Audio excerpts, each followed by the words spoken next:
Ah, Overwatch, the newest and shiniest addition to the extremely small family of class-based shooters. In a market and industry dominated by realistic, military, edgy, this game is a different shade of brown shooters.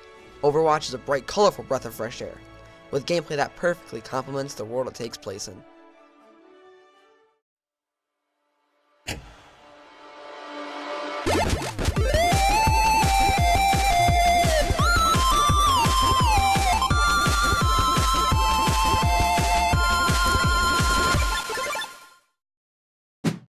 Hello everyone, my name is Chazam, and welcome to the debut of my new show, The Executioner.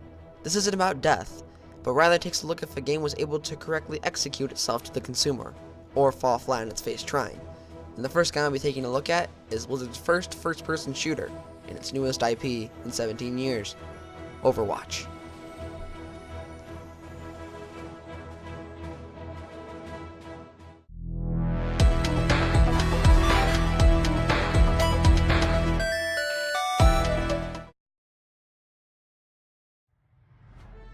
As most of you might know, Overwatch actually started as a scrapped MMO Blizzard Entertainment wanted to create called Titan. The game was in development for 7 years before being scrapped because of how overwhelming the project became for the team of over 100 people.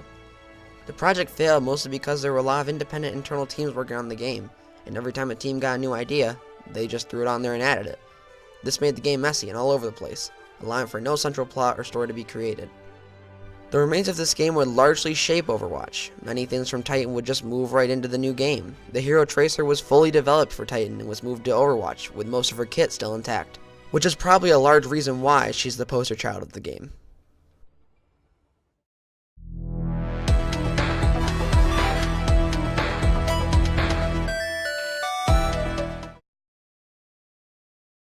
Overwatch's beta used the same strategy that most first-person shooter games use nowadays. It had a closed beta that opened up in October of 2015. The beta came out after tons of internal testing by Blizzard themselves.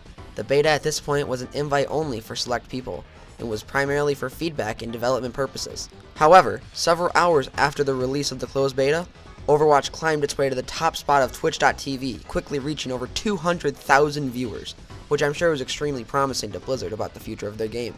The beta was temporarily closed by the end of 2015, only to be reopened again in February of the following year. The new beta introduced an all-new progression system, 2 new maps, 1 new game mode, several hero balance updates, and the introduction of bots. Over 7 million players signed up to play the beta.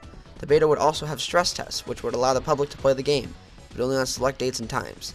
These stress tests were used to test the game servers, and the number of heroes and maps playable was limited. However, people who weren't accepted to take part in the beta would soon get their chance. On May 5th, 2016, Blizzard opened up the doors to their game in the Overwatch Open Beta, which is how I started playing the game. Unlike the closed beta, the open beta was available on all platforms, PC, PlayStation 4, and Xbox One.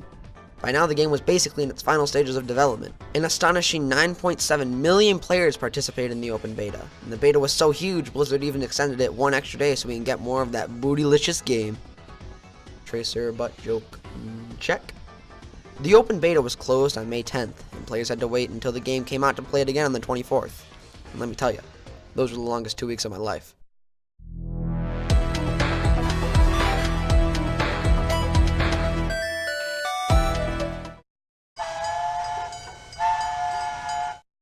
During the time of and after the open beta, Overwatch was everywhere.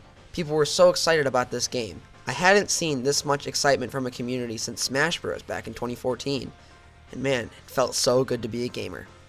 It's been said that memes are the internet's perverse way of showing affection, or at least high levels of engagement, and there are no shortage of Overwatch memes, like this one for example.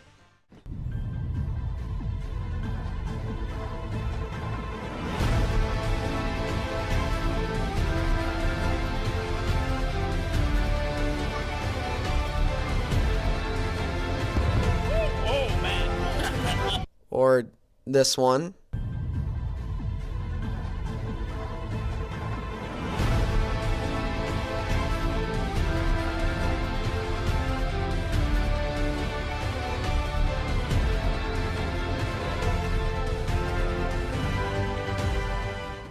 Or this one.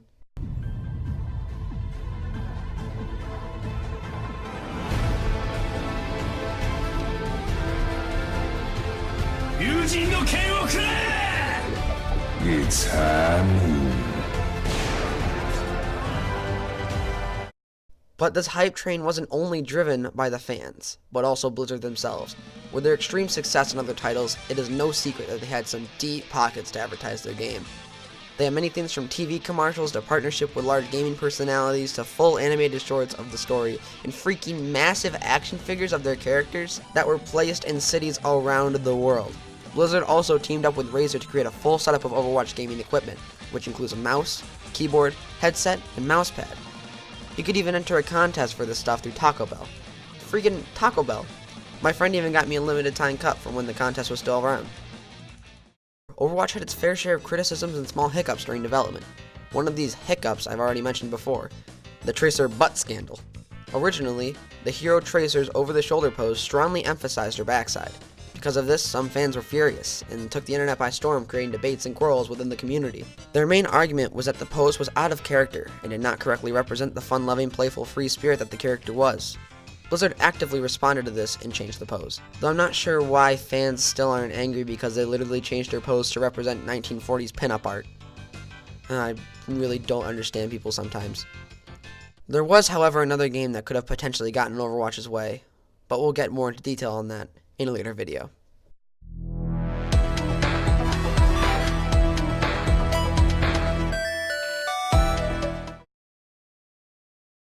The release of Overwatch was extremely successful, as most people who bought the game purchased it right after or during the open beta, as my friends and I did. Except I was a sucker to throw down an extra $20 to get 5 skins I wouldn't even end up using because I thought they would get special exclusive things because I spent money on the game more than other people did, but nope. Despite criticism, Overwatch was able to jump right out of the gate on launch day, with over 9 million people who had purchased the game on all platforms, and none had nothing short of a good time. Perhaps the best part about Overwatch is that it attracted people from all genres because of all the different gameplay elements. If you think about it, Overwatch consists of a class-based, team-based, first-person shooter with a huge skill cap that plays like a MOBA and requires insane teamwork and strategy in order to reach a common goal. If qualities like that don't attract a wide range of gamers, I don't know what could.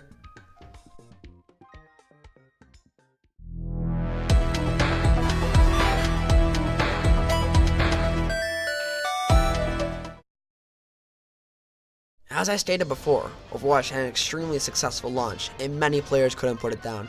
Overwatch over the next couple months would sell like hotcakes. Do people still use that expression? The game managed to sell over 15 million copies within 3 months of launch, and is actually on its way to being the best-selling first-person shooter ever, even surpassing industry giants like Call of Duty and Battlefield. The thing is, Overwatch wasn't a truly complete game. In fact, it started as a purely free-to-play game, and you could unlock heroes through microtransactions. Blizzard ended up scrapping this and made Overwatch a fixed price of $40, which got you 21 heroes, 12 maps, and all future DLC for free. So there was no need for a season pass that was the same price as the game. Yeah.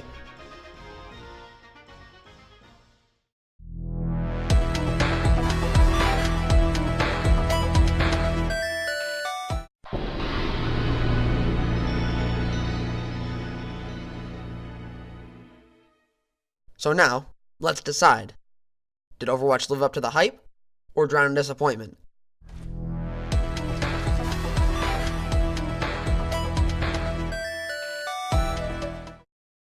Overwatch gets the Executioner's rating of lived up to the hype. So as we've seen, Overwatch is a truly great experience for all players around the world. Blizzard Entertainment did a great job advertising this game and making it insanely accessible for all players to pick up and play, as all characters are easy to learn, yet difficult to master, while also creating an insanely fun game with an interesting story and world, keeping gamers always hungry for more. Good on you, Blizzard.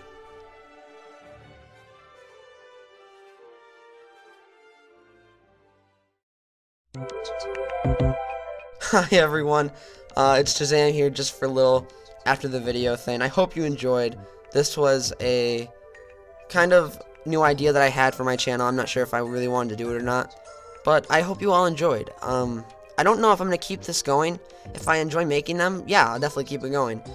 There might be a short thing, they might not come out all the time, but I don't know, I've had fun making this so far. But I hope you all enjoyed the video. Please like, comment, and subscribe, and I'll see you all in the next one.